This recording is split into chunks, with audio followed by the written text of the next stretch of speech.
Hello everyone, आप सभी का स्वागत है हमारे यूट्यूब चैनल पवन के वीडियो में। आज हम लोग जो है बिहार जुडिशरी के बारे में बात करेंगे। संपूर्ण जानकारी जो है बिहार जुडिशरी के बारे में हम लोग जानेंगे। उसके संपूर्ण नोटिफिकेशन से लेकर सिलेबस से लेकर सब बातों को हम लोग आज जानेंगे। आते हैं प्रारंभिक परीक्षा के बारे में बताते हैं कि प्रारंभिक परीक्षा बिहार में जो होगा उसमें 2 पेपर होंगे। ठीक है, प्रारंभिक परीक्षा में 2 पेपर होंगे। नंबर 1 जनरल स्टडी होगा, नंबर 2 लॉ होगा। ठीक है, दूसरा पेपर क्या है? लॉ है। जनरल स्टडी क्या होगा? 150 नंबर का, जनरल स्टडी जो है 100 नंबर का होगा। और लॉ जो होगा दूसरा पेपर वह कितने नंबर का होगा? 150 नंबर का होगा। टोटल 250 अंकों का यानी 250 नंबर का पेपर होगा। ठीक है, आते हैं सामान्य ज्ञान के बारे में थोड़ी डिटेलिंग बात करते हैं। सामान्य ज्ञान क्या है? इसको 2 भागों में विभक्त किया गया है, बांटा गया है। एक क्या है? सामान्य ज्ञान। इसमें जो है क्या होगा? करंट अफेयर जो है क्या होगा? इंक्लूड होगा। ठीक है, और दूसरा क्या है? सामान्य विज्ञान प्रारंभिक। सामान्य विज्ञान में क्या क्या होगा? फिजिक्स होगा, केमिस्ट्री होगा और बायोलॉजी होगा। ठीक है, तो ये 3 चीज होगा और सामान्य ज्ञान होगा, यानी 2 पार्ट में बटा है जनरल स्टडी। ठीक है, और आते हैं अब लॉ पेपर पे। लॉ पेपर देखने की बात यह है कि जो पेपर प्री का है वही मेंस का है, बहुत ज़्यादा अंतर नहीं है। अभी आप लोग को दिखाते हैं कैसे लगभग लगभग समान है प्री और मेंस का। आते हैं देखते हैं लॉ पेपर में क्या क्या होगा। लॉ पेपर में क्या होगा? एविडेंस होगा, एविडेंस होगा और प्रक्रिया विधि होगी। ठीक है, एविडेंस होगा और प्रक्रिया विधि होगी। प्रक्रिया विधि के अंतर्गत कौन कौन सी विधि होगी? सीआरपीसी होगा, सीपीसी होगा और आर्बिट्रेशन यानी मध्यस्थम होगा। ठीक है, और स्मॉल कॉजेज कोर्ट्स होंगे। ठीक है, अब यह जानने वाली बात यह है, अगर विगत वर्षों का पेपर देखा जाए तो उसमें जो है क्या है, सीआरपीसी और सीपीसी से मैक्सिमम प्रश्न आए हुए हैं। ठीक है, लेकिन इन दोनों से क्या है, बहुत कम ही प्रश्न आए हैं। आप क्या कर सकते हैं, जो विगत वर्षों के जो प्रश्न हैं उनको पढ़कर भी आप इनको कवर कर सकते हैं। अगर आपका इच्छा इरादा है या आपको समय है तो आप क्या कर सकते हैं और इसको डिटेलिंग से पढ़ सकते हैं। ठीक है, तो ये रहा एविडेंस और प्रक्रिया विधि की बात हुई। अब दूसरा पेपर क्या है? कॉन्स्टिट्यूशन है और एडमिनिस्ट्रेटिव लॉ है, यानी संविधान है और प्रशासनिक विधि है। ठीक है, तीसरा फैमिली लॉ, फैमिली लॉ यानी हिंदू लॉ और मोहनदम लॉ। ठीक, चौथा क्या है? चौथा जो है टीपीए है, टीपीए है ट्रांसफर प्रॉपर्टी एक्ट, और साम्या का सिद्धांत यानी प्रिंसिपल ऑफ इक्विटी है। न्यास विधि विशिष्ट और अनुतोष है, यानी कहने का मतलब law of trust and specific relief है। ठीक, अगला पेपर क्या है? कॉन्ट्रैक्ट और टार्ट्स है। ठीक, और वाणिज्यिक विधि है। अब प्रश्न उठता है वाणिज्यिक विधि में कौन कौन सी विधियां शामिल होंगी? तो शामिल होगा sale of goods act, company law, partnership act और एनआईए एक्ट। ठीक, इतने सब सब्जेक्ट शामिल होंगे। यह रहा प्रारंभिक परीक्षा की इसमें बात हुई। अब देखिए आते हैं मेंस के पेपर पर। मेंस का पेपर जो मुख्य परीक्षा होगा वह कैसा होगा? लिखित रूप में होगा। प्री पेपर कैसे होगा? प्री का परीक्षा जो है एमसीक्यू टाइप क्वेश्चन रहेंगे, बहुविकल्पी टाइप प्रश्न आएंगे। ठीक, तो आते हैं इस पर मुख्य परीक्षा पर। मुख्य परीक्षा में देखिए कौन कौन से सब्जेक्ट होंगे और किसमें कितना नंबर पाना है। तो एक पेपर क्या होगा? सामान्य ज्ञान होगा। एक पेपर क्या होगा? सामान्य ज्ञान होगा, इंक्लूडिंग करंट अफेयर। ठीक, और दूसरा पेपर प्रारंभिक सामान्य विज्ञान होगा। तो अभी हमने क्या देखा? प्री में देखा क्या होगा? प्री में देखा सामान्य ज्ञान और सामान्य विज्ञान। इसमें भी क्या है? सामान्य ज्ञान और सामान्य विज्ञान। और तीसरा और चौथा पेपर जो होगा हिंदी और इंग्लिश होगा। ठीक, और तीसरे चौथा पेपर में कितना नंबर पाना है? इसमें जो है सिर्फ और सिर्फ आपको 30 नंबर पाना है। यह नंबर जो है इंक्लूड नहीं होगा, जोड़ा नहीं जाएगा, बस यह क्वालिफाइंग है। ठीक है, सिर्फ आपको इसको क्वालिफाइंग करना है। और चौथा क्या है? चौथा है एविडेंस प्लस पांचवा जो है एविडेंस प्लस टार्ट है, ये कितने नंबर का होगा? 150 नंबर का होगा।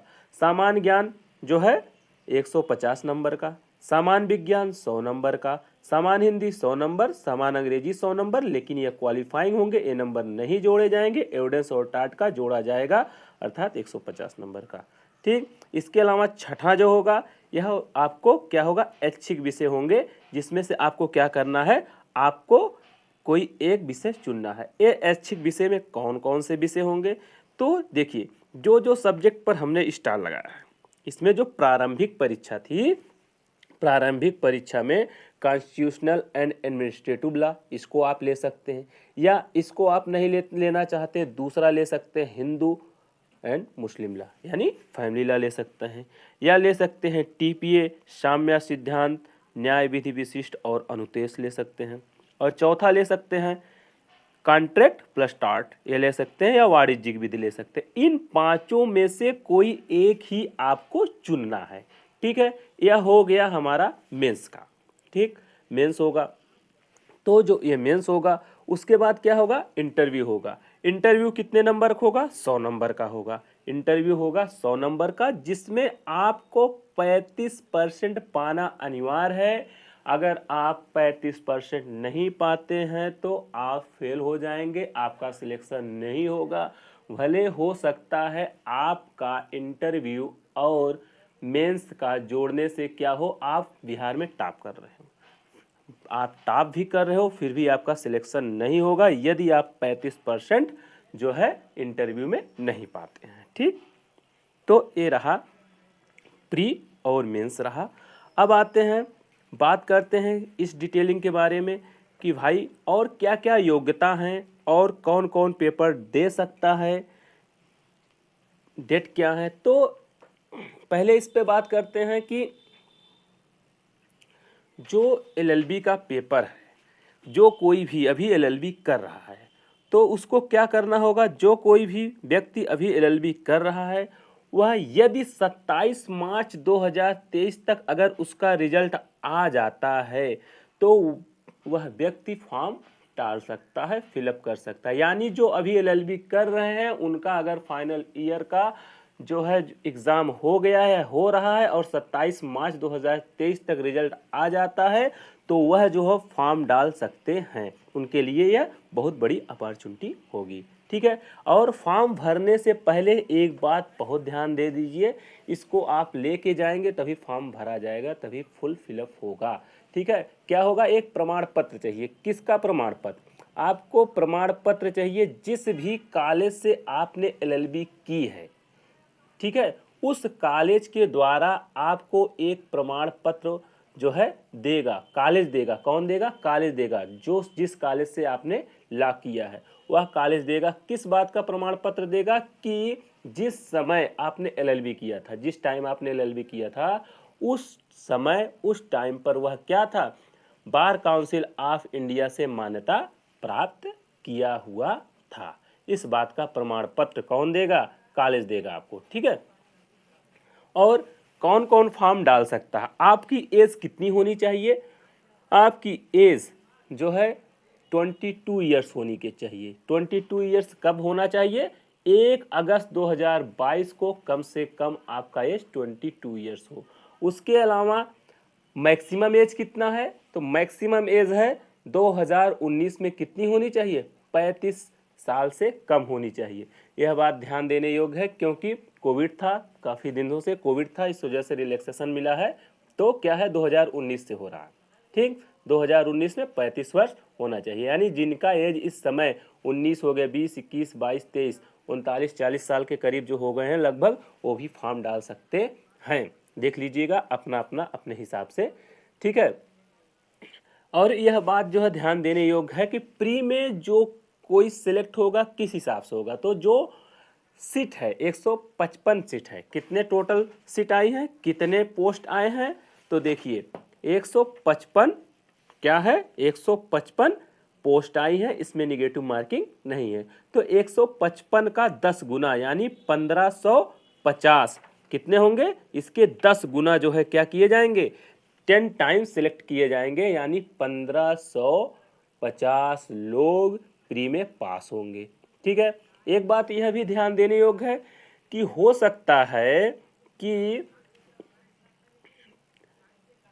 बहुत से लोग जो है जो रिजर्व कैटेगरी में आते हैं उनमें विशेष रूप से ये बातें हैं कि अगर वह व्यक्ति जो है, अगर कोई भी व्यक्ति जो 45% से कम मार्क पाया है तो उसका सिलेक्शन नहीं होगा, भले 10 टाइम्स न हो पाए। ठीक है, यानी एक 1550 जब लिया जाएगा, 1550 में एक क्वालिफिकेशन ये है, मतलब 1550 लिया जाएगा, 10 टाइम्स लिए जाएंगे। दूसरा यह देखा जाएगा जो व्यक्ति लिस्ट में आ रहे हैं वह कम से कम 45% मार्क पाए हों, तभी उनका प्री निकला होगा, तभी उनका प्री माना जाएगा निकला, नहीं तो अदरवाइज वो मेंस नहीं दे पाएंगे। अगर रिजर्व कैटेगरी में आते हैं तो अगर वो 40% मार्क पाए हैं और ऊपर से 10 टाइम सेलेक्ट कर दिया जाएगा, अगर उसके अंतर्गत आएंगे तो वो फॉर्म मेंस का भर सकते हैं और मेंस का एग्ज़ाम दे सकते हैं।